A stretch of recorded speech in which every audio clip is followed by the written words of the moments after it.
कोपरगाव शहरातील प्रभाग क्रमांक 15 मधील गोदावरी नदीवरील छोटा पूल ते बेट मोहिनीराज नगर या महत्त्वाच्या रस्त्याच्या डांबरीकरणाच्या कामाला काल 24 मार्च 2026 रोजी सकाळी 11 वाजता प्रत्यक्ष सुरुवात करण्यात आली आहे।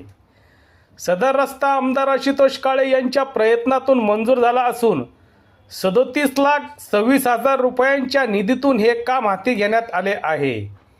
या कामाचे भूमिपूजन काही महिन्यापूर्वी आमदार आशुतोष काळे यांच्या हस्ते करण्यात आले होते।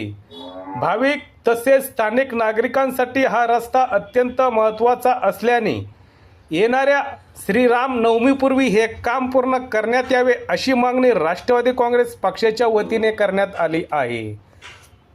दरम्यान भूमिपूजन कार्यक्रमादरम्यान सुनील गंगुले यांनी सत्ताधाऱ्यांवर जोरदार टीका करत आयत्या पीठावर रेगोटा ओढण्याचे काम सत्ताधाऱ्यांकडून सुरू असल्याचा आरोप प्रसार माध्यमांशी बोलताना केला आहे।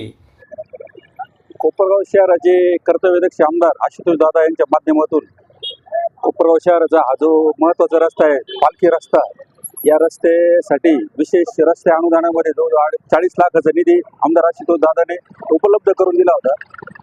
त्याचं साधारण 7-8 महिन्यापूर्वी उद्घाटन पण झालं होतं, पण संबंधित कॉन्ट्रॅक्टरने ते काम चालू नाही केलं आणि या सगळ्या गोष्टीमध्ये आता आज काम चालू होणार आहे असं आम्हाला कळलंय।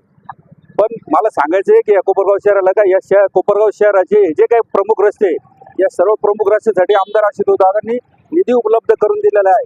तर या कोपरगाव शहरामध्ये आयत्या पीठावर रेषा असे ओढण्याचे काम या कोपरगाव शहरामध्ये चालू आहे।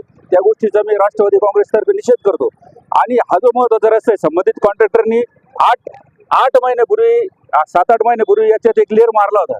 आता तुम्ही बघून घ्या, याचे लेअर सुद्धा उखडले गेलेले।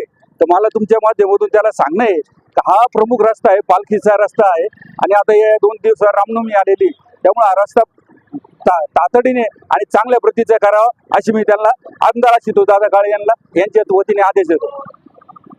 कोपरगाव शहरामध्ये आमदार आशुतोष दादा काळे यांनी जो निधी उपलब्ध करून दिला आहे त्याचं बऱ्याच ठिकाणचं भूमिपूजन झालेलं आहे आणि असं भरपूर निधी या कोपरगाव शहरामध्ये दिलेला आहे। आता संबंधित जे काही सत्ताधारी पार्टी आहे यांना फक्त एकच काम झालेलं आहे की दादांनी निधी उपलब्ध करून दिलेला आहे आणि त्याचे जाऊन उद्घाटन करायचे आणि कोपरगाव शहरातील लोकांना असा भासवायचा प्रयत्न या कोपरगाव शहरात होईल का आम्ही हे काम करतोय।